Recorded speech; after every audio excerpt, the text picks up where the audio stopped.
Assia, salam alaikum. Alaykoum salam, belle. Alors, comment tu vas? Ça va, alhamdoulilah. Moi, je suis Alhamdulillah. toujours stressée quand je fais des trucs alors que j'ai l'habitude. Non, ça va, alhamdoulilah, et toi? Alhamdulillah, ça va, ça va. Alhamdoulilah. Barakallahu fik, merci de participer du coup à notre premier podcast, Allah Iberek, donc sur les profs studio. Donc, je te remercie énormément. Et j'en profite aussi pour remercier donc l'équipe de Cotizap qui sponsorise ce premier podcast. Cotizap, pour rappel, qui est une plateforme de collecte de fonds. D'ailleurs, à l'occasion de Ramadan, il y aura sans doute beaucoup de plateformes qui vont utiliser Cotizap pour pouvoir collecter des fonds pour des associations ou autres. Donc, n'hésitez pas à faire un petit tour sur le site internet qu'on va vous mettre juste en bas de la vidéo.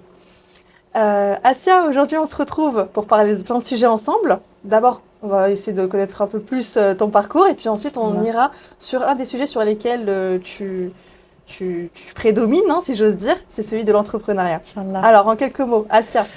Moi, on me connaît surtout comme créatrice de contenu.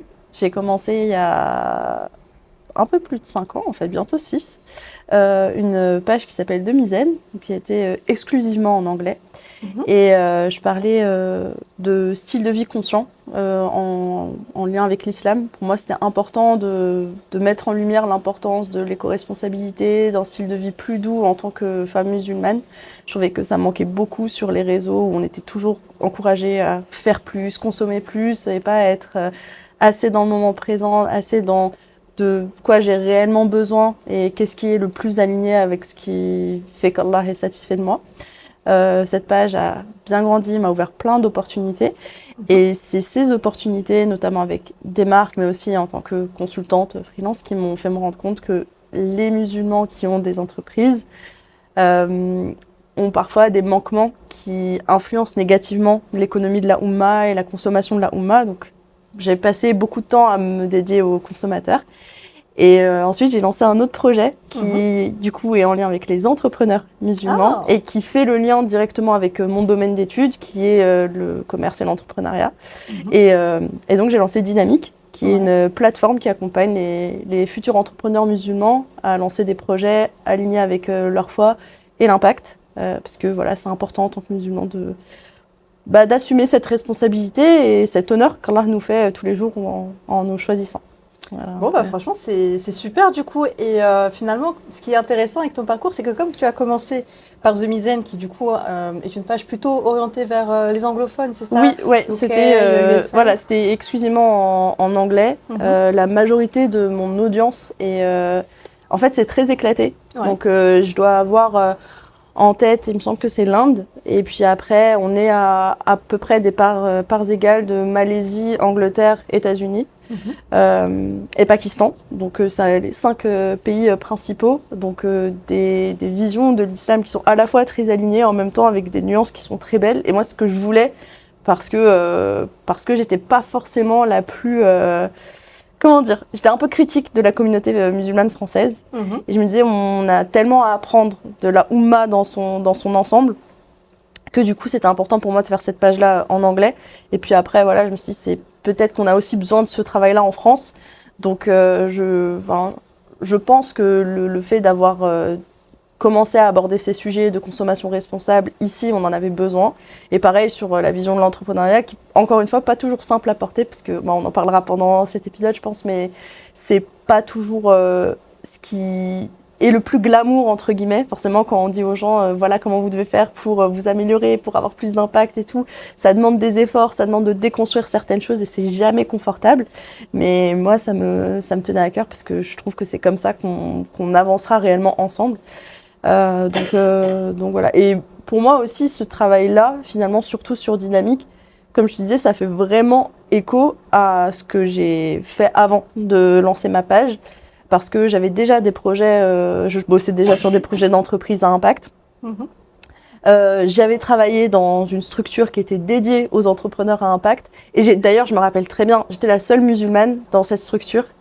Et ça me frustrait de voir des non-musulmans lancer des projets d'entreprise, donc pas des associations, des entreprises qui génèrent de l'argent, mais qui servent la société. Et je me disais, ça c'est les musulmans qui doivent le faire. Pourquoi on le fait pas? Donc, ce point-là, à l'époque, je pensais pas du tout, j'avais pas lancé de Mizen, je pensais pas du tout à Dynamique, je pensais pas dédier mon travail à la Oumma. Et puis, Allah fait bien les choses et aujourd'hui, on en est là. Alhamdoulilah. Bah, comme quoi, tu avais une petite graine dans la tête et puis bah, au fur et à mesure, la graine a poussé, subhanallah. Et donc du coup, alhamdoulilah, donc tu as commencé avec donc The Mizan et puis ensuite tu as basculé du coup de l'autre côté de la frontière, tu es revenu en France. Alors moi, la question que je me pose, c'est, vu que tu as eu les deux perspectives, pour toi, quelles sont les différences notoires que tu as vues lorsque tu as travaillé sur The Mizan, donc avec la communauté anglophone, et ensuite avec Dynamique, notamment pour la communauté française? Moi, je me dis toujours, le point principal qui me manquait et qui m'a marqué, c'est le manque de spiritualité qu'on a ici. C'est-à-dire, on manque pas de religion. Tu vois, alhamdoulilah, on a des personnes de science, la science est accessible en France, c'est pas le sujet. Les gens savent comment pratiquer l'islam, mais les gens savent pas comment vivre l'islam. Tu vois, moi c'était ça qui me manquait. Je me disais, je trouve que c'est trop réducteur de dire que l'islam c'est juste ma religion. Tu vois, et parce que la réalité c'est que l'islam c'est un style de vie. Tu vois, il y a pas un truc que l'islam n'encadre pas. Et c'est d'où la frustration aussi, tu vois, dans les choix de consommation, de dire c'est pas normal que là, tu ne fasses pas preuve de taqwa, alors qu'Allah va te demander pourquoi tu as mis ton argent là-dedans, le risque que je t'ai accordé, pourquoi tu l'as utilisé de cette façon-là. Et donc, il y a un côté où je peux comprendre, parce qu'il y a un gros héritage culturel, tu vois, il y a beaucoup de gens qui sont musulmans, parce que dans notre culture, c'est normal d'être musulman. Et en étant confronté à des gens en France qui ne savaient même pas dire pourquoi ils faisaient le ramadan, je fais le ramadan parce que dans ma famille, on fait le ramadan, tu vois, et qui se rendaient pas compte, qui s'imprégnaient pas de ce mois béni, je me disais, ok, il y a un problème, et le problème, c'est on manque de spiritualité, on manque de comment je fais pour développer mon amour d'Allah subhanahu wa ta'ala, développer une vraie relation avec lui, et pas juste avoir ce truc de ça c'est halal, ça c'est haram, tu vois. Et je pense que c'est le gros problème en France, c'est que c'est très binaire, alors que même si l'islam est une religion de normes, Allah nous donne des normes, il existe des exceptions, c'est juste que c'est pas à nous de porter des jugements sur un tel ou ci ou ça, c'est Allah qui décide des exceptions parce qu'il sait tout et qu'il voit tout. Je pense qu'à partir du moment où tu réalises ça, ta relation à l'islam change et donc naturellement tu deviens un peu, et je dis pas que j'ai la clé de tout et que j'ai tout compris, et je pense que le cheminement il se fait sur toute ta vie, tu vois, mais je pense que quand tu comprends ça, il y a un truc qui change en toi et du coup qui fait que c'est très frustrant d'être dans la communauté en France où il y a, comme je te disais, un travail monstre pour que les consciences se déconstruisent et s'élèvent derrière pour qu'on puisse réellement avancer dans le bon sens, je pense. En fait, finalement, il y a ce que tu traduis, c'est un manque aussi de conscientisation de la part de la communauté. Donc, c'est-à-dire que voilà, face à certains défis ou certaines situations, on va parfois s'arrêter strictement à ce qu'on voit et on va pas aller au-delà. Et peut-être qu'on peut aussi parler de quelque chose que j'avais vu sur les réseaux sociaux dont tu avais parlé, qui était la fast fashion. Je sais que ça a été un post qui a été... Moi, personnellement, je l'ai vu, ce post-là, et je l'ai trouvé... assez impactant, positif, parce que ça nous a permis, enfin en tout cas à moi, de conscientiser justement et de pas acheter bêtement, si j'ose dire, auprès d'une marque, juste parce que par exemple elle est portée par quelqu'un de la communauté musulmane. On va aller peut-être un peu plus loin sur la composition, sur la provenance. Et c'est vrai que pour rejoindre aussi le côté spirituel dont tu parlais, en tant que musulman, on doit justement faire attention à ces éléments-là. Tu l'as dit tout à l'heure aussi, que Allah subhanahu wa ta'ala il va nous questionner sur notre argent, ce qu'on a fait, dans quoi on l'a dépensé. Vraiment, la question dans quoi on l'a dépensé, elle va réellement nous être posée. Et effectivement, donc, qu'est-ce que nous, on va répondre à Allah quand on sait qu'on a acheté un produit qui, du coup, en termes de composition, n'est pas bon pour notre santé? Parce que le polyester, je pense qu'il y a beaucoup de choses à en dire. Ça ou autres matières en plastique, etc., qui font juste le bonheur des industries, mais pas le bonheur de notre santé. Et puis aussi, quand on sait que certains de ces produits viennent de pays dans lesquels il y a des oppressions sur la communauté musulmane, ça questionne aussi notre sincérité, finalement, d'un point de vue fraternel. Donc, voilà, pour revenir sur cette vidéo, parce que j'ai beaucoup parlé, mais pour revenir sur cette vidéo, est-ce qu'aujourd'hui, tu as peut-être un mot en plus à rajouter sur ça? Est-ce que ton positionnement aujourd'hui est toujours le même? Oui, alors, oui. Oui. Super. Pour moi, cette vidéo, elle était hyper importante, mais vraiment aux deux niveaux que je t'ai mentionnés, donc aussi bien au niveau consommateur qu'entrepreneur, parce qu'aujourd'hui c'est important que tout le monde mesure sa responsabilité. Déjà, de manière générale, et ça c'est quelque chose dont je parle beaucoup au sein de Dynamique, c'est qu'en tant que personne, tu as 3 niveaux de responsabilité. Tu as ta responsabilité vis-à-vis d'Allah, tu as ta responsabilité vis-à-vis des autres et tu as ta responsabilité vis-à-vis de toi-même. Quand tu parles de respecter son corps, ça, c'est une responsabilité vis-à-vis de toi-même. Ton corps, c'est une amana, tu n'en as qu'un seul, il va t'accompagner toute ta vie, c'est pas normal que tu n'en prennes pas soin. C'est aussi un don d'Allah, il te le prête, voilà, il faut en prendre soin. Quand tu crées une entreprise et que tu vends des produits qui ne sont pas bons pour le corps des personnes qui vont l'acheter, qui ne sont pas bons pour les personnes qui produisent ce vêtement-là, parce que les conditions de travail ne sont pas bonnes, parce que mauvaise rémunération, parce que si, ça, c'est une responsabilité que tu as vis-à-vis des autres. Non seulement vis-à-vis de ces travailleurs-là, mais aussi des personnes qui vont consommer ton bien. Tu es responsable de ça. Et ensuite, il y a l'échelle, comme je disais, de spiritualité profonde et de taqwa profonde, de ma responsabilité vis-à-vis d'Allah. Allah, est-ce que c'est ça qu'il attend de moi? Est-ce que là, si je me pose 2 minutes sur je crée cette affaire-là, j'achète ce truc-là, est-ce que Allah est satisfait de moi? Et si la réponse est non, c'est que c'est un changement à opérer dans sa vie. Donc pour moi, cette vidéo, elle était très importante. J'étais préparée à ce qu'il y ait du backlash, mais pas autant. Ouais. Parce que tu te dis toujours, si tu prends le temps d'expliquer, et c'est pas faux de l'avoir fait, parce que sur la fast fashion, aussi bien du côté des entrepreneurs que des consommateurs, j'entends souvent bah oui, ok, mais les prix des vêtements qui sont bien produits, c'est inaccessible. Moi, comment je fais pour m'habiller si en fait je peux pas avoir accès à des vêtements modestes mais qui sont faits de manière éthique. Enfin, il y a toutes ces questions-là. Alors oui, bien sûr qu'il y a des limitations. Ça veut pas dire qu'il n'y a pas d'alternative. C'est des sacrifices à faire qui sont pas faciles à faire. Moi, ça fait, je pense, ça doit faire 4-5 ans que j'ai pas acheté de fast fashion. J'en suis pas morte. C'est-à-dire que j'ai trouvé des solutions. Il y a de la seconde main. Il y a juste aussi arrêter de penser qu'il faut acheter autre chose parce que tu n'achètes plus ces marques-là. Tu vois, tu peux juste aussi ne pas acheter et apprendre à apprécier ce que tu as déjà. Cette robe, c'est une robe de fast fashion à la base que j'ai depuis des années, mais en fait, quand je l'ai achetée, j'étais déjà dans ce travail de conscientisation de mes achats et je me disais, si c'est une pièce que je vais porter longtemps, bah, c'est déjà bien. Et en fait, je m'en lasse pas et je suis très contente de l'avoir. Et c'est pas pour autant que parce qu'elle n'est pas faite de manière 100% naturelle que je vais la jeter. Donc il y a aussi pouvoir se questionner. En fait, il faut, je pense, faire preuve d'esprit critique et profiter de l'intelligence qu'Allah subhanahu wa ta'ala nous a donnée pour se dire où est le juste milieu dans tout ça. Et effectivement, en fait, sur la consommation, c'est important de se challenger un peu. Et sur la partie entrepreneuriat, moi, j'ai la chance de rencontrer des sœurs qui avaient été exposées à ces vidéos-là et qui étaient venues me voir dans le cadre de Dynamique en me disant, on lance une marque, c'est pas parfait. C'est pas parfait, on a fait du mieux qu'on pouvait, on pense qu'elle répond à un vrai besoin pour les sœurs, mais c'est pas parfait. Je dis, mais l'intention est là en fait. Vous essayez et vous avez la vocation à vous améliorer et si vous êtes dans cette démarche-là, Allah va vous faciliter. Mais déjà, ça, c'est un exemple que vous donnez qui est merveilleux, même si c'est pas parfait. En fait, on ne demande pas d'être parfait. On demande d'être dans cette démarche de qu'est-ce que je peux faire pour m'élever en tant que personne et élever ma communauté. Parce que je pense qu'on ne se rend pas compte de combien la Oumma a été puissante, mais dans le bon sens du terme, à un moment donné. C'est-à-dire qu'on crée de la valeur, mais de la valeur pour les gens, de la valeur pour l'économie, de la valeur pour nous-mêmes, de la valeur spirituelle. Tout était fait dans le sens du rappel d'Allah. Et aujourd'hui, pour moi, quand on crée des marques qui ne visent que à l'enrichissement de sa propre personne, il y a un problème. Il y a aussi un truc que je veux ajouter, c'est que je pense que les gens ne réalisent pas qu'on est 2 milliards. Tu sais, on est 2 milliards, on est un quart des gens de la planète.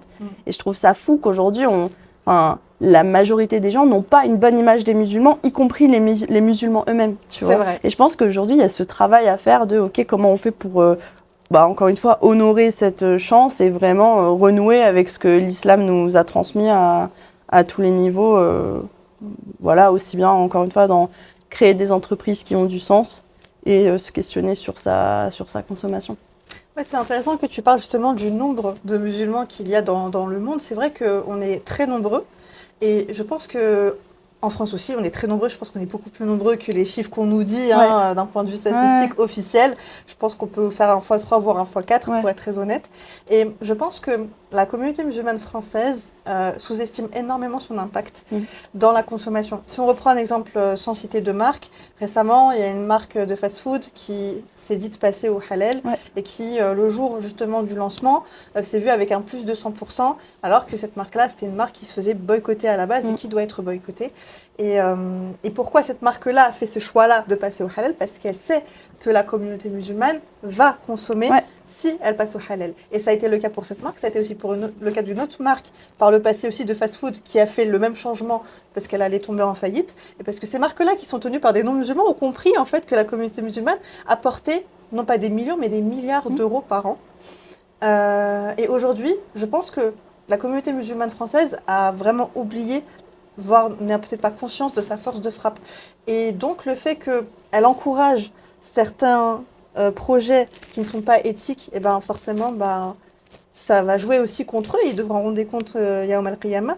Et de l'autre côté, par contre, s'ils partent dans des dynamiques comme celle dont tu es en train de parler, en soutenant des projets plus éthiques, etc., et là aussi, on va renverser la tendance et on va amener même des personnes qui ne sont pas de notre communauté à revoir justement leurs valeurs et leurs engagements, parce qu'elles vont se dire, bon, eux, du coup, c'est pas pour des raisons spirituelles, mais elles vont se dire, il y a de l'argent de ce côté-là, dans l'éthique.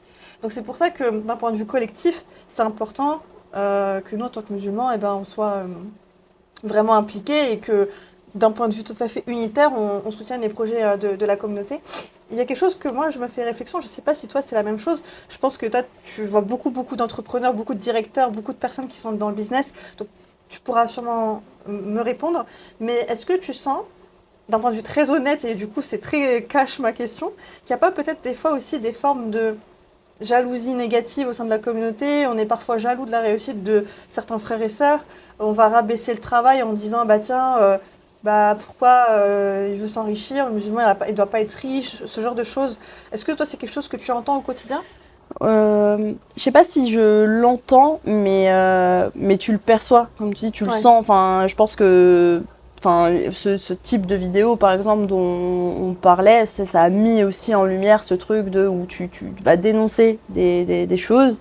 Et au lieu de se questionner sur soi-même, la personne va t'accuser toi de jalousie. Ah ouais, mais comment tu peux dire ça sur une sœur qui a monté un business, t'es jalouse, nan. Déjà, faut garder un truc en tête. Être musulman, c'est pas un gage d'éthique. C'est pas parce qu'une personne porte le hijab ou parce qu'il a une barbe et qu'il dit Bismillah et salam alaikum qu'il est porteur d'un projet éthique. Déjà, ça, c'est un truc qu'il faut absolument déconstruire, parce que je pense qu'aujourd'hui, il y a un problème qui fait peur, honnêtement, c'est qu'il y a aussi une utilisation de l'islam comme argument de vente, tu vois. Et ça, c'est hyper dangereux, parce que du coup, en fait, tu penses que tu peux faire confiance à la personne sur cette base-là, mais derrière, il n'y a rien qui est carré. Et moi, c'était un peu mon combat aussi avec Dynamique, c'est de se dire, si on regarde vraiment ce que disent les textes et ce que nous demande Allah d'un point de vue commerce, quelles sont les règles à suivre? Et pas juste, j'ai dit salam alaikum, ou je suis halal, comme les marques de fast-food que tu mentionnes. Si on met ça de côté, quelles sont les règles que je dois suivre pour que mon business soit vraiment halal, et même pas que halal, mais aussi taïeb? Parce que ça, c'est un truc, quand Allah mentionne le côté halal dans le Coran, il n'est pas seul, en fait, ce mot-là, tu vois. Et la question de pureté dans tes affaires, c'est hyper important, et c'est des choses qu'on ne retrouve pas beaucoup. Donc, à partir du moment où toi, tu mets ça en avant et qu'il y a des gens qui t'accusent de jalousie parce que, justement, la marque en question génère beaucoup d'argent, déjà, ça, c'est problématique d'un côté. De l'autre côté, tu as des marques qui sont vraiment éthiques et qui génèrent beaucoup d'argent, et ça va générer aussi de la jalousie parce que elle gagne tant, c'est pas normal, elle devrait tout redistribuer, etc., tu vois. Moi, le seul truc que j'ai sur cette partie-là, c'est que le musulman, il n'a pas vocation à être pauvre. Tu vois, l'ambition, elle est encouragée en islam. On a plein d'exemples d'entrepreneurs qui ont réussi, même des prophètes en fait, qui étaient riches. Tu vois, c'est même pas juste des compagnons, c'est qu'on a même des prophètes qui étaient aisés. Allah, c'est lui qui donne.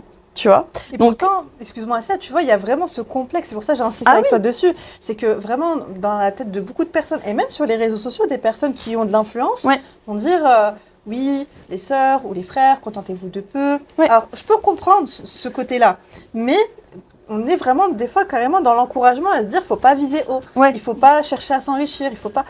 Donc, En fait, je pense que c'est parce que les gens ont du mal à distinguer, tu vois. ouais, C'est-à-dire que le contentement en islam, c'est prescrit. Il faut le faire, tu vois. Bien sûr. Il faut apprendre à se contenter parce que les résultats dans ta vie ne dépendent pas de toi, ils dépendent que d'Allah. C'est-à-dire que à travail égal, Allah, il peut décider de ne pas donner la même chose à deux personnes différentes. Mais il sait pourquoi, tu vois. C'est que l'argent ou autre, c'est pas un bienfait pour tout le monde, tu vois. Un autre exemple, c'est le mariage, tu vois. Ouais. À qualité égale, il y a une personne qui va se marier, l'autre non, parce que peut-être que le mariage n'est pas un bienfait pour toi. Tu vois, l'argent, c'est pareil. Et l'argent, d'autant plus que c'est dangereux, tu vois.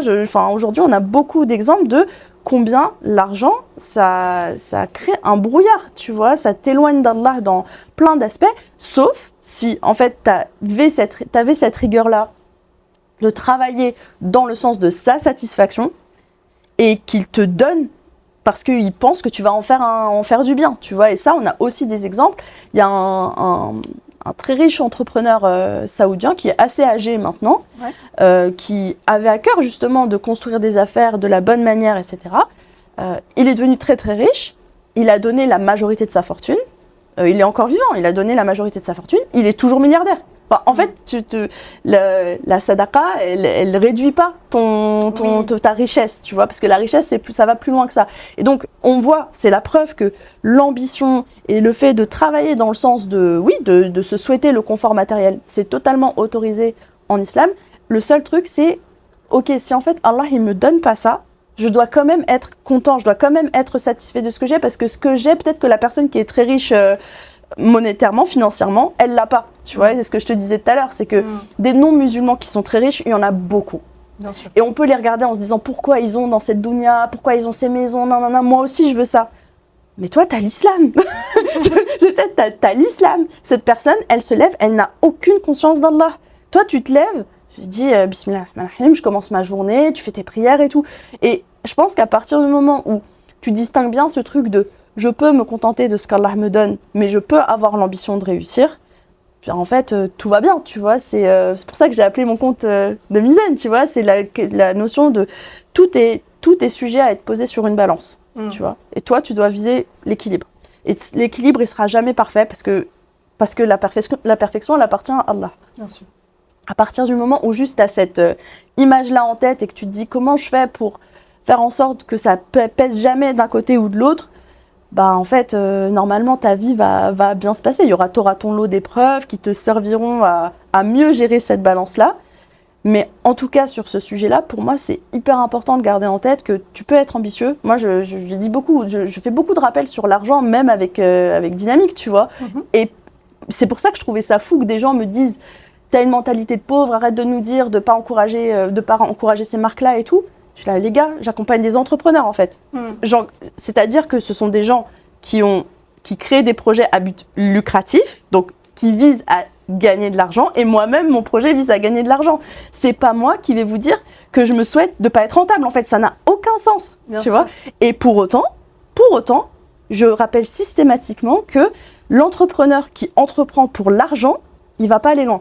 Ouais. C'est pas l'entrepreneuriat, que ce soit au sens de l'islam. Mais en fait, même, nous, bien sûr, on le fait à la lumière de l'islam. Tu vas voir des grands incubateurs américains et tout, mais personne te dira que si tu entreprends avec l'argent, avec l'argent comme but, tu vas aller loin, en fait. Parce que l'entrepreneuriat, c'est une affaire de résilience, c'est une affaire de solitude aussi. Et en fait, si tu as juste l'argent en tête, quand tu vas voir au début que tu fais pas autant de ventes que ce que tu veux, mais tu vas abandonner. Mais c'est pas là qu'il faut abandonner, en fait. Tu abandonnes pas, tu continues. Donc, je pense que c'est ultra important que les gens prennent ce recul-là. Personne nous a dit d'avoir une mentalité de pauvre. C'est juste que la course aux richesses, Allah en a fait une sourate, tu vois. C'est pas pour rien. Et tu vois, quand tu parlais justement parfois on voit des gens qui réussissent et tout sur les réseaux. Moi, je suis très critique des réseaux, alors que ça m'a aussi beaucoup aidé dans ma carrière. Il y a un gros problème d'ostentation. Tu vois, ostentation financière, ostentation spirituelle, où tu as une vision biaisée de tout, en fait. On n'est pas censé être exposé à autant d'informations sur des gens inconnus.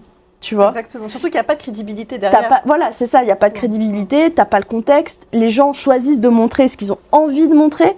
La personne qui te dit oui, regarde ma maison à Dubaï, regarde la vie de... Mais qu'est-ce que tu sais d'autre à part ce qu'elle décide de te montrer? C'est facile du coup de te faire tout un film sur sa vie. Mais déjà, est-ce que vis-à-vis d'Allah, ce qu'elle fait, c'est bien, tu vois? Et ensuite, de deux, est-ce que tu es sûr en fait de ce qu'elle a réellement dans sa vie? Ça sert à quoi d'avoir cette maison-là si en fait, dans ta relation avec Allah, t'es pas bien, tu vois? Ou... voilà, même spirituellement, c'est ce que je te disais tout à l'heure. Est-ce que, à quoi ça sert de montrer que tu fais ces actes d'adoration surérogatoires si tes actes obligatoires, tu les fais pas aussi bien que tu devrais les faire? Donc, prendre ce recul-là de ce que je vois sur les réseaux, ça fait pas tout. Il y a beaucoup de gens qui montrent ce qu'ils ont envie de montrer, aussi pour se rassurer eux-mêmes, tu vois. Et c'est pas facile de naviguer tout ça. Bien sûr que quand tu réussis, t'as envie d'être fier de toi et tout. Mais moi, je trouve qu'il y a quelque chose de très très beau aussi dans les gens qui réussissent, tu vois, et dont on n'entend pas parler. Et ça aussi, dans Dynamique, on partage plein d'exemples, tu vois, de personnes qui sont très discrètes, qui sont très riches, qui sont musulmans, mais qui en fait passent pas de temps à le montrer, tu vois, ils passent du temps à le mettre en action.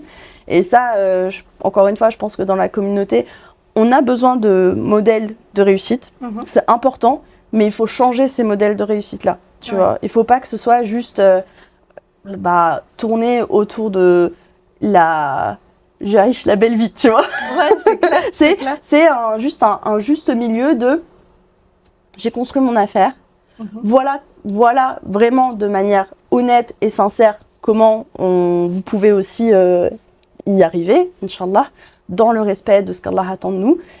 Et puis après, le reste, ça dépend pas de nous, en fait. C'est Allah qui donne. Et je pense qu'à partir du moment où tu acceptes ça, c'est là que en fait, tu te contentes et que... Tu sais, en fait, pour moi, la vraie richesse, c'est la baraka. Ouais. Tu vois, la baraka, il y a plein de gens qui pensent que c'est juste une bénédiction. Tu vois, une bénédiction, c'est une ni'ma. La baraka, c'est obtenir beaucoup d'un petit truc. Tu vois. Donc, en fait, à partir du moment où c'est ça, ta recherche dans ta vie, dans comment tu entreprends, dans comment tu t'adresses aux gens, donc dans tes relations, dans tout ce que tu fais au quotidien. En fait, tu sais, c'est comme tu vas faire un ftour, tu vas dire ouais, il n'y a pas beaucoup à manger et tout. Et en fait, à la fin, tu as l'impression d'avoir beaucoup mangé. Il y avait de la baraka parce qu'en fait, tu étais content de partager ce repas avec ta famille et tout. Ça s'applique à tout. Et donc, si les musulmans revenaient à ce truc-là, c'est là qu'on deviendrait vraiment riche, mais dans tous les sens du terme, même financièrement. Beaucoup parlé. Non, mais c'était très bien. Très, très bien. Et franchement, c'est intéressant parce que du coup, là, on est en train de rentrer vraiment dans une dimension assez spirituelle de l'entrepreneuriat, chose qui, du coup, comme tu l'as dit au début, nous manque à nous en tant que musulmans français. Et du coup, forcément, pour activer ces leviers de baraka, etc., il faut qu'on renforce notre lien avec Allah. Et est-ce que justement, tu as peut-être des conseils à donner? Parce que je sais qu'il y a beaucoup de personnes qui aujourd'hui sont dans le salariat et que ce n'est pas forcément un choix. Je connais beaucoup de sœurs aussi qui portent le hijab et qui ont fait de grandes études. D'ailleurs, toi aussi, tu ne nous en as pas parlé, mais machallah, tu es aussi bien diplômée de ton côté de grandes écoles, machallah. Et donc, ces sœurs-là qui ont été diplômées et qui se sont battues pour leurs études se sont ensuite retrouvées, il n'y a pas de sous-métier, mais à faire des métiers qui parfois sont en total décalage avec les études qu'elles ont faites, juste parce qu'elles ont besoin de travailler pour pouvoir gagner de l'argent et vivre. Et donc, ces sœurs-là ont toujours du coup en tête le fait qu'elles ont fait des études et qu'elles ont envie de s'épanouir dans leur carrière par rapport à ces études-là. Alors, quel conseil tu aurais à donner à ces sœurs-là qui aujourd'hui sont un petit peu enfermées dans le salariat et qui aimeraient se lancer? Alors, moi, le premier truc, d'ailleurs, là, c'est le programme sur lequel on est en train de bosser pour Dynamique. Il y a un gros enjeu de savoir si ce que tu veux, c'est vraiment entreprendre ou si, effectivement, tu as besoin d'un cadre où, spirituellement, tu seras bien, tu vois. Là où il y a de la friction sur ça, c'est que je peux pas blâmer les personnes qui en ont marre du salariat pour les raisons que tu évoques, de vouloir entreprendre. Parce qu'effectivement, quand tu entreprends, tu gères ton travail et ta vie comme tu le souhaites. La réalité, encore une fois, ce que je disais tout à l'heure, c'est que l'entrepreneuriat, c'est très difficile et que tout le monde... Et c'est pas grave, parce qu'il faut arrêter de glamouriser l'entrepreneuriat aussi. Tout le monde n'est pas fait pour être entrepreneur. Parfois, ce que tu veux, c'est être salarié dans une boîte qui respecte tes valeurs, tu vois. Mais là où il y a de la friction, c'est que pour avoir ça, il faut que les musulmans entreprennent et construisent des entreprises où on crée du travail, tu vois. Et c'est là où, du coup, parfois, nous, ce qu'on a vu au cours des dernières offres, des derniers événements qu'on a organisés, c'est qu'on rencontrait beaucoup de solopreneurs qui étaient frustrés parce que en fait, ils se rendent compte qu'ils n'ont pas réellement envie d'entreprendre. Eux, en fait, ils ont pas envie de supporter la charge mentale de l'entrepreneuriat et tout. Ils veulent pas reprendre le salariat parce qu'ils n'ont pas envie de plus pouvoir faire leur prière à l'heure, de pas pouvoir mettre le hijab. Et donc, en fait, ils attendent juste d'avoir des entreprises qui ont de belles ambitions, qui créent de l'emploi, qui créent de la valeur, encore une fois, tout en permettant aux musulmans d'entreprendre. Et c'est là où moi, j'ai beaucoup de frustration vis-à-vis des pays anglo-saxons. Tu vois, et là, il y avait un énorme événement entrepreneurial au Qatar. Oui. Avec des bourses qui sont données pour financer des projets de start-up portés par des musulmans. Tu vois ça et tu te dis pourquoi on n'a pas ça en France. Alhamdoulilah, ça commence à se développer. Il y a énormément de choses qui sont faites dans le monde de la finance islamique. Il y a des clubs d'investisseurs musulmans qui investissent dans des projets. Moi, je pense qu'il y a encore quelques petits freins. Tu vois, je pense comme je disais, on va pas assez loin dans la spiritualité. Et ok, alhamdoulilah, ça permet d'enclencher des financements qui sont alignés avec nos principes. Mais derrière, il n'y a pas assez d'encadrement, tu vois, sur ce que ça signifie d'être un entrepreneur musulman. Mais bon, étape par étape, c'est déjà très bien. Et du coup, je pense que là, il y a un enjeu de, se poser les bonnes questions. Est-ce que j'ai réellement conscience de ce que ça veut dire entreprendre ? Charge mentale, équilibre de vie qui n'est pas forcément toujours facile à tenir, des sacrifices à faire, parce qu'en fait, ta quantité d'heures dans la journée, elle ne change pas, et ta priorité, ça doit rester Allah.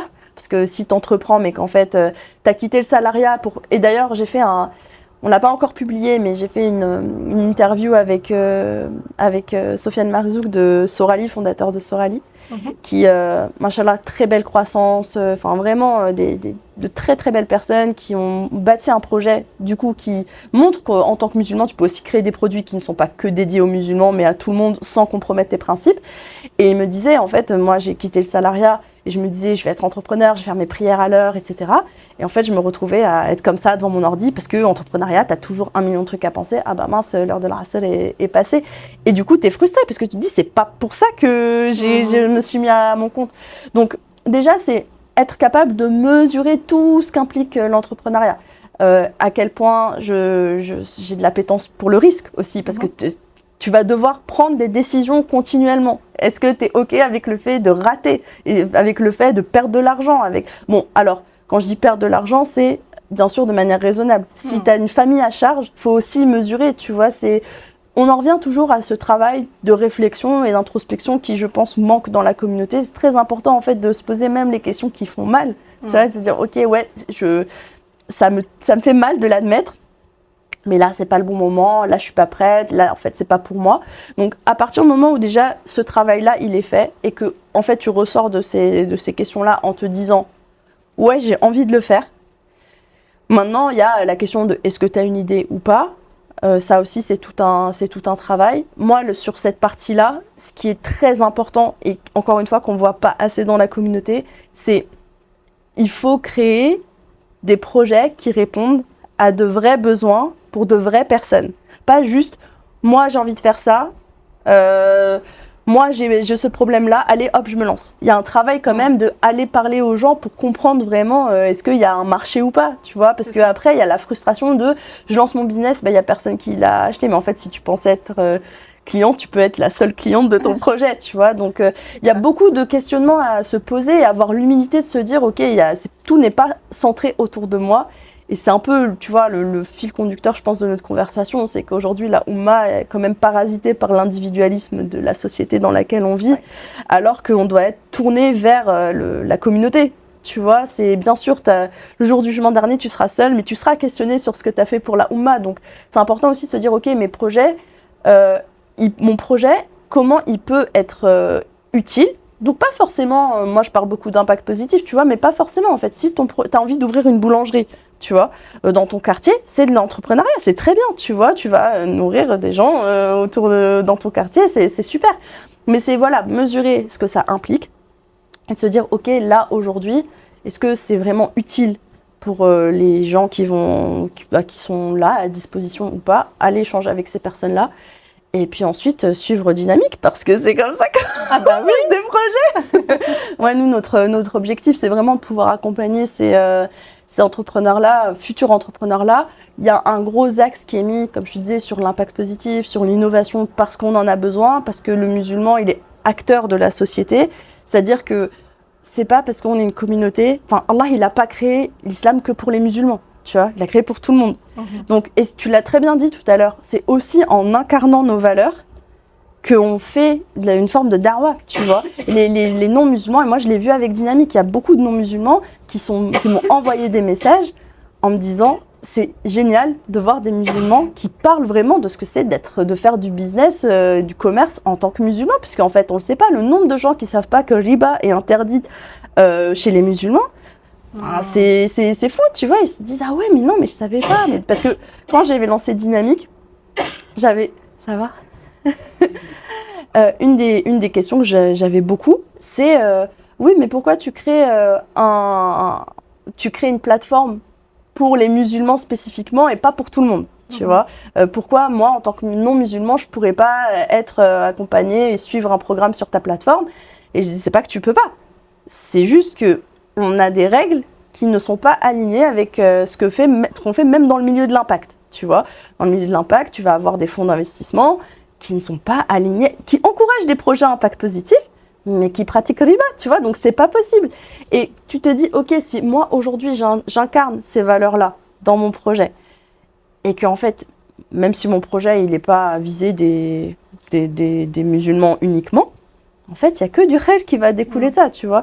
Et on en parle beaucoup avec les filles qui travaillent avec moi sur Dynamique. En fait, aujourd'hui, on ne doit pas créer des projets pour les musulmans, on doit créer des projets par les musulmans, oui. Tu vois. Et ça, on en a vraiment besoin pour aller plus loin, et voilà, et permettre aussi à des gens de se lancer en confiance, tu vois. Je pense que c'est...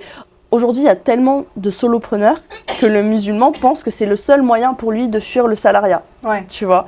Je pense qu'à partir du moment où on arrivera à créer des entreprises qui grandissent et qui ont envie d'avoir un réel impact, eh ben, on arrivera du coup à créer de l'emploi et à répondre aux besoins de beaucoup de personnes. Inch'Allah.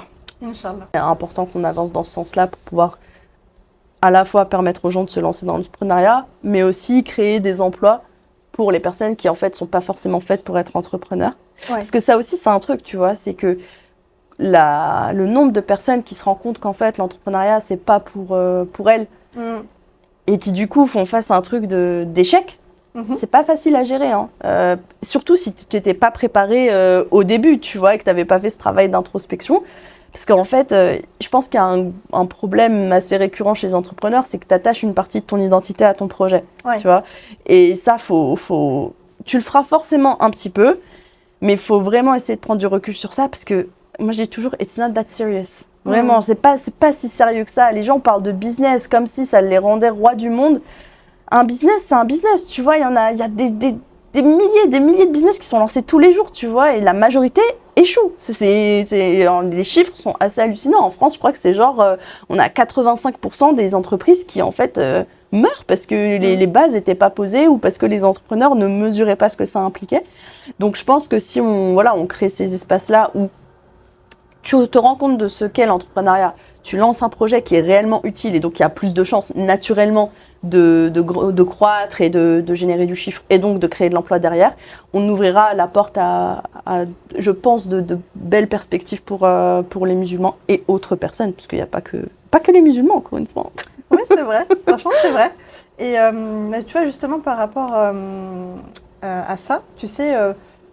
je trouve, après c'est parce que moi aussi je suis entrepreneuse, donc et de mon côté, enfin j'ai pas que les profs studios, j'ai aussi développé d'autres choses avec. Je pense que toi-même tu le sais, quand tu es entrepreneur, tu vas d'abord lancer un business, puis après tu vas réinjecter dans un autre que tu vas essayer, puis après ça marche ou pas, comme tu le disais tout à l'heure, mais tu essaies de pas avoir trop d'attaches non plus, tu as une base solide, et puis après à côté ce que tu fais, tu vois si ça marche ou si ça marche pas. Mais pour revenir, tu sais, sur les sujets des fois d'entrepreneuriat, souvent je trouve que dans la communauté musulmane, on se recopie un petit peu sur les business. Alors, je pense que moi je l'interprète plus, tu sais, comme peut-être un manque de confiance en soi, sur ce dont on est capable de lancer. Parfois, on va se conforter peut-être dans... Alors, je ne dénigre pas les sœurs, attention, hein, celles qui lancent des business d'abaya et de hijab, mais c'est le premier qui vient en tête parce qu'il y a énormément de sœurs qui vont se lancer dans le business abaya, hijab, jilbab, parce qu'elles ont vu que ça a fonctionné avec certaines sœurs, donc elles se disent, ah bah moi aussi, hop, je vais lancer le business. Sauf qu'on sait que vous avez toutes les mêmes fournisseurs et que finalement, c'est juste vos prix, vos marges qui vont changer, mais ça reste la même chose. Alors, est-ce que toi, tu saurais expliquer pourquoi souvent, si les mêmes business qui ressortent dans la communauté musulmane, il n'y a pas assez d'innovation? Ouais, bah déjà, je suis très alignée avec toi sur la question de la création de vêtements modestes. Je pense qu'il y a plusieurs aspects. Il y a l'aspect passion pour la mode, pour les vêtements. J'ai envie de vivre de ma passion, j'ai toujours eu envie de faire ça, donc je fais ça. Il y a la voie que tu mentionnais, ça a marché pour les autres, donc ça peut marcher pour moi. Et après, il y a la réalité, tu te confrontes au truc et tu dis « Ah ouais, en fait, c'est pas si simple ». Et puis, il y a moi, où moi, je pense que je suis plus dure que toi sur cet aspect-là. Ouais. C'est pour moi, c'est la voie de la facilité. C'est-à-dire que, en fait, tu dis « Oh ouais, flemme ». Flemme de me casser la tête, flemme de réfléchir à un vrai truc. Donc, je vais lancer une marque de modest fashion et moi, elle sera différente parce que c'est moi. En fait, je trouve que... Et je t'ai dit, hein, je suis très dure, moi, sur ça. Mais après, les gens sont habitués sur les réseaux parce que... Après, il faut être cash aussi. Aujourd'hui, on est dans une émission où on se dit les choses. En fait, on n'est pas là pour bosser les gens dans le sens du poil. Moi, je trouve que c'est quand même assez problématique. Et moi, ça me frustre. Hein. On l'a vu, on a eu des sœurs qui venaient à des événements dynamiques et quand on leur disait, ouais, tu veux faire quoi? Marque de modest fashion. Je dis, dis-moi au moins, s'il te plaît, dis-moi au moins que c'est une marque écologique. Enfin, dis-moi au moins que tu emploies des personnes dans une zone rurale ou je sais pas, enfin quelque chose, un truc d'impact, tu vois, un truc qui sert. Ne me dis pas juste que c'est une 36 millième marque de abaya et de hijab. Et quand tu t'apprends que, ah bah si, en fait, c'est pas possible. C'est pas possible. La réalité, c'est qu'on est bombardé et on en revient à ce que je te disais tout à l'heure. Tu crées pour qui, en fait, ton projet? Tu le crées pour toi ou tu le crées pour la communauté? Parce que la communauté, elle a assez de marques de hijab et à la rigueur, tu vois, les gens qui me disent, oui, tu parles de la fast fashion et tout, mais il n'y a pas d'alternative. Justement, c'est à vous de créer ces alternatives-là, tu vois. Moi, j'ai déjà mon projet, je ne vais pas me lancer dans une marque de vêtements, mais tu te dis, les alternatives, elles s'offrent à vous. C'est vous qui ne voulez pas les saisir parce que vous savez que ce n'est pas facile, parce que vous avez la flemme. Et moi, ce truc de... Tu vois, il y a un problème, je trouve, dans la communauté, pas que dans la communauté, dans la société de manière générale, mais qui est d'autant plus frustrant dans notre communauté, c'est combien on dénigre le travail. Les gens ont plus envie de travailler dur. Tu vois, les gens ont... Alors, je le nuance parce que nous, on est des femmes. Et que, alors, moi, tout mon travail ces 5 dernières années, même au sein de Dynamique, c'est de respecter, bien sûr, ce qu'Allah attend de nous et l'équilibre vie de cette dunya versus vie spirituelle. Mais aussi la réalité d'être une femme. Allah nous a pas, alhamdoulilah, Allah nous a pas forcé de travailler, tu vois. Bon, après, le contexte aujourd'hui, bien sûr, est différent et qu'Allah nous facilite à toutes. Amen. Mais la réalité, si on prend encore une fois ce qu'elle nous dit, le Coran, on n'est pas obligé de travailler, tu vois. Ça, c'est un bienfait immense, tu vois. En revanche, pour moi, si tu lances un projet et que tu te mets pas à fond dedans et que tu n'as pas à cœur de faire les choses avec ihsan, avec excellence, là, c'est problématique, tu vois. Par exemple, moi, j'aime beaucoup les sœurs qui se disent « je vais me lancer dans la céramique, c'est ma passion depuis toujours, et je vais créer tout un univers autour de mon art et de ma céramique, tu vois. » C'est pas quelque chose, techniquement, qui répond à un besoin de société. Des marques de tasses, de tout ça, il y en a plein, tu vois. Mais avoir ce truc du sens du travail artisanal, de réfléchir vraiment à comment tu présentes ça au monde, ça reste un objet que tu vas utiliser, tu vois, et du coup après tu touches à une fibre artistique qui est singulière et propre à chacun, tu vois. Ça c'est ok, tu vois, je trouve ça cool. Une marque de vêtements où tu prends, comme tu disais, le même fournisseur et il n'y a strictement rien de différent et juste tu nous dis oui, mon nom et j'ai toujours été passionnée de mode, pour moi c'est franchement...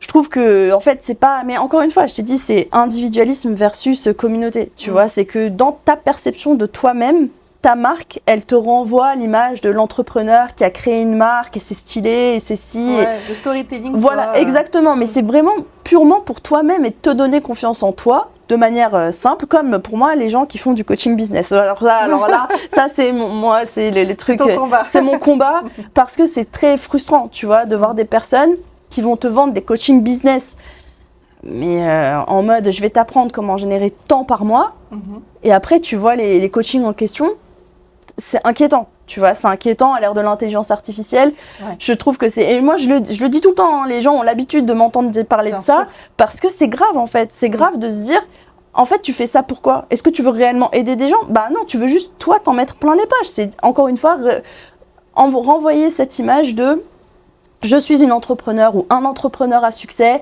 je gagne tant ». Et en réalité, parfois, tu sais, ils ont rien gagné encore. Ils vont gagner en se faisant passer pour ces entrepreneurs-là. Et comme je te disais, c'est ultra frustrant quand tu regardes l'histoire de l'islam et que tu vois ce que les musulmans ont inventé. Ouais. Enfin, je dis, mais dans plein de domaines, dans la physique, dans les mathématiques, dans l'architecture, je me dis, mais c'est pas possible. C'est pas possible d'avoir hérité de tout ça. Et aujourd'hui, de se dire, ah oui, Et tu vois, quand on parle de la culture de la médiocrité dans la communauté, les gens viennent te dire que c'est quand tu leur dis, soyez pas attachés à l'argent. Ils viennent te dire, c'est ça la culture de la médiocrité. Non, la culture de la médiocrité, c'est quand vous voulez pas entreprendre des projets ambitieux. Et pour te dire, tu vois, je te parlais de l'événement qu'il y avait eu au Qatar. Ouais. Il y avait plusieurs types de projets qui pouvaient gagner des prix. Je crois que c'était $125 000. Il y avait des associations et il y avait des projets à but lucratif. Le gagnant donc c'est que des musulmans. Hein. Le gagnant start-up, c'est un frère qui a une boîte où il construit des satellites pour aller chercher des minerais dans l'espace et permettre l'éco-responsabilité dans ce domaine-là sur Terre. Quand tu regardes ça et tu te dis, mais ce frère, il lit le même Coran que nous, il a hérité de la même sunna. Vous n'allez pas me dire qu'en France, il n'y a pas des gens qui ont fait des grandes études. Tu vois, il y a plein de gens qui ont fait des grandes études. Pourquoi vous ne les mettez pas au profit de... tu ressens pas une fierté immense quand tu vois un musulman qui a imaginé un truc comme ça parce qu'il s'est dit, voilà, il y a un problème dans cet aspect-là, j'ai les compétences pour le faire. Même si tu n'as pas les compétences, comme je mentionnais Sorali tout à l'heure, c'est un frère qui s'est dit, ouais, ok, je suis pas dans le milieu de la cosmétique, mais je vais me former, je vais apprendre. J'ai échangé avec 2 jeunes il y a pas longtemps, et machallah, j'étais ravie de voir des jeunes musulmans pleins d'ambition. Ils sont encore en études, ils sont en grande école. Ils me disaient, tiens, on veut faire un call avec toi, voilà, on lance notre affaire, on est ultra motivés, voilà notre plan en un. Je suis là, mais c'est trop cool, c'est trop bien d'avoir cette ambition-là, de répondre à de vrais besoins avec de vrais concepts qui vont servir les gens. Pourquoi vous pensez que tout ce à quoi on est bon, c'est créer des vêtements modestes et des formations business, tu vois. C'est très, très, très frustrant. Je pense que c'est dommage, parce qu'aujourd'hui, on a les clés. Enfin, je dis pas que tout le monde doit lancer des entreprises de satellites, hein, mais il y a quand même des idées de business. Il y en a plein. Tu veux élever le niveau, c'est ça. C'est ça. Je me dis, on peut pas être une religion d'excellence en se disant, je vais faire à chaque fois le minimum syndical. Ouais. Tu vois. Pour moi, le travail, quand tu le fais avec la volonté de satisfaire Allah, ça devient un acte d'adoration. Tu vois. Et quel bonheur, tu vois. Moi, combien de fois on a fait des dohas, on s'est senti trop reconnaissante avec les filles sur Dynamique de se dire, tout ce qu'on est en train de faire, c'est pour servir la communauté. Genre, là, si on meurt maintenant, ça c'est un truc que je dis tout le temps, il y a des gens qui trouvent que c'est sordide et tout, mais genre, je suis désolée, le musulman doit parler de la mort. Bien sûr. Si là, tu es en train de travailler et que tu meurs maintenant, est-ce que tu es satisfaite de ton travail? Je peux pas croire une seule seconde que la personne qui me fait une formation business bidon, elle va te dire oui, c'est pas possible, tu vois. Ou alors c'est que tu es dans le déni et qu'il y a des problèmes, tu vois. Concernant les sœurs qui lancent des marques de modest fashion, c'est différent parce que je peux comprendre que tu te dises oui, on a envie de mettre des vêtements qui nous couvrent, dans lesquels on se sent bien. À partir du moment où tu me fais une proposition de valeur qui est différente, je sais pas, avec un vrai travail artisanal, même si ça coûte plus cher en fait, ton intention, elle est quoi? Elle est de quoi là? Soutenir, comme je te disais, des artisans, embellir la manière dont, sans être dans l'excès bien sûr, parce que voilà, on doit rester dans la discrétion, mais voilà, faire permettre aux femmes musulmanes de se sentir bien, se sentir à l'aise dans leurs vêtements, c'est très bien, tu vois. Si en fait tu fais juste du copier-coller et que ton intention c'est je vais m'enrichir, c'est dommage. Je pense que notre communauté mérite mieux et vaut mieux que ça. Tu vois, encore une fois, si le prophète sallallahu alayhi wa sallam était avec nous, qu'est-ce qu'il dirait, tu vois? Est-ce qu'il nous dirait, ouais, continuez comme ça? Ou est-ce qu'il dirait, allez chercher plus loin, faites mieux, cherchez à faire mieux, en fait. Moi, c'est ça qui me frustre, tu vois? Je dis, on doit être dans une amélioration continue. L'ihsan, c'est pas la perfection, c'est pas tout faire bien. C'est, ok, voilà où j'en suis aujourd'hui, comment je peux être un petit peu mieux, même dans 1 heure, même dans 2 heures, même demain. Juste, je cherche à être un petit peu mieux, quoi. Ça, on l'a pas assez. C'est ça, et puis c'est intéressant que tu nous parles du prophète alayhi salatu wassalam, parce que tout de suite ça m'a fait penser justement à son époque, alayhi salatu wassalam, où il y avait du coup du commerce, Ouais.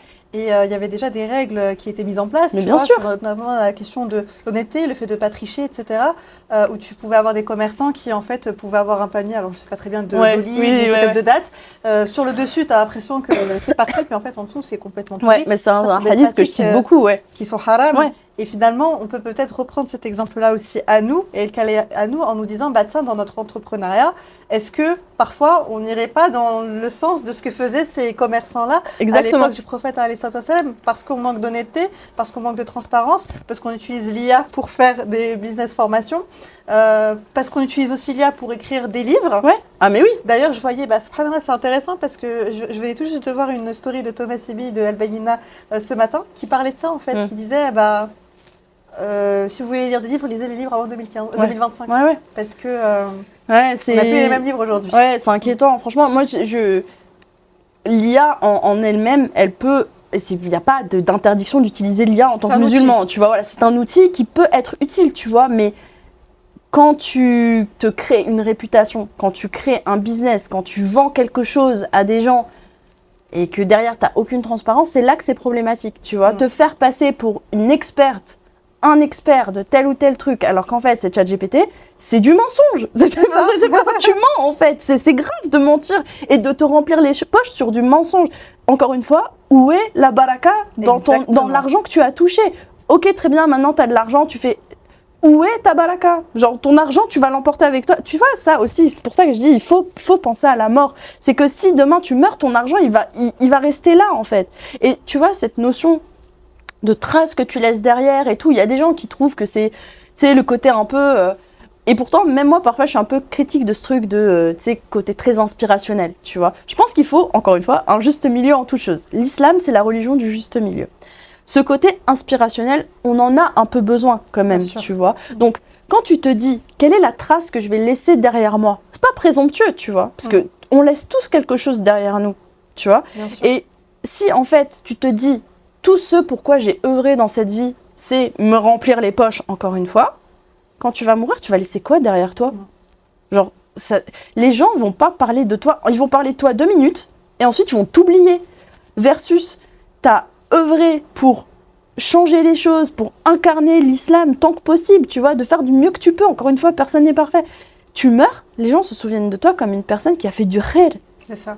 Si, en fait, la vision que les gens ont de toi, c'est aussi la vision qu'Allah a de toi, tu vois. Si en fait, les gens parlent en bien de toi et soulignent les choses que tu fais de positive et tout, ça veut dire qu'Allah est satisfait aussi, tu vois. Et ça peut aussi être une épreuve, bien sûr, parce que c'est important, tu vois, de garder cette humilité, de se dire, Alhamdulillah, c'est grâce à Allah que je fais les choses que je fais. Versus, quand tu utilises ChatGPT, encore une fois, pour faire ton business, est-ce que vraiment, à ce moment-là, tu dis, Alhamdulillah, c'est Allah qui m'a permis de faire ça? Bah non, tu dis juste merci ChatGPT. En fait, d'un côté, je sais que je passe pour quelqu'un de très dur quand je dis ces choses-là, tu vois, et en même temps, je sais aussi nuancer et prendre du recul en me disant, avoir cet esprit critique, c'est quelque chose qui prend du temps, tu vois, c'est vivre certaines expériences, être confronté à certaines choses que ces gens-là n'ont peut-être pas encore vécues, tu vois. Et ça, c'est un travail où moi, j'essaye d'être... de le faire, tu vois, et ça prouve aussi les limites de juste d'être humaine, tu vois, c'est que parfois tu te dis, ok, je suis hyper dure sur ces aspects-là, comme la mode, comme plein de trucs, mais la réalité, c'est que tout le monde n'en est pas au même point encore. Tout le monde n'a pas encore eu le déclic de ok, il faut que je commence réellement à me poser les bonnes questions. Mais en même temps, je trouve qu'il faut faire attention à ne pas se trouver d'excuses.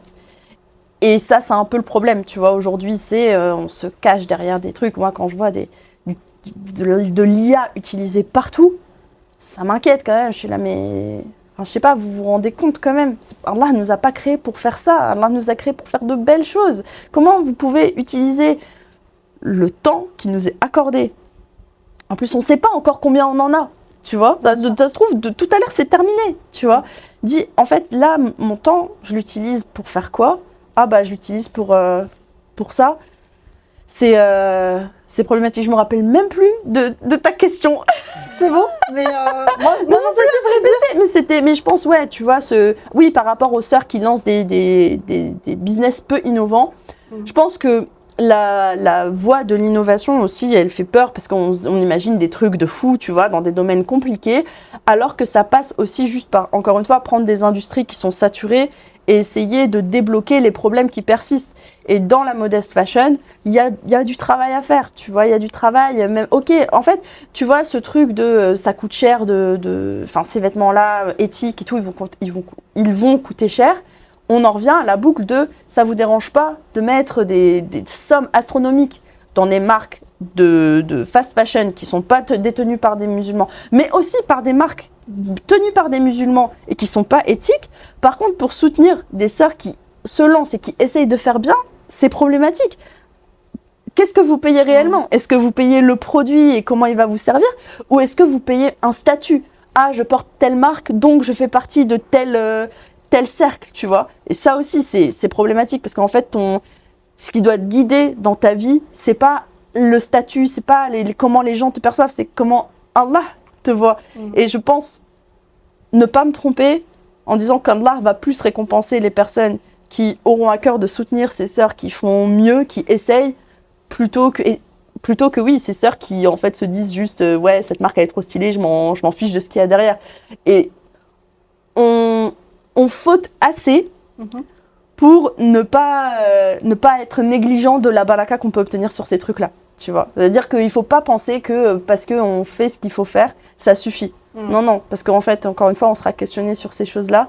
Je pense que le jugement dernier, on sera content d'avoir conscientisé même ces petites actions-là en se disant ouais, ce jour-là, j'ai voulu faire bien et Allah, il me le rend aujourd'hui.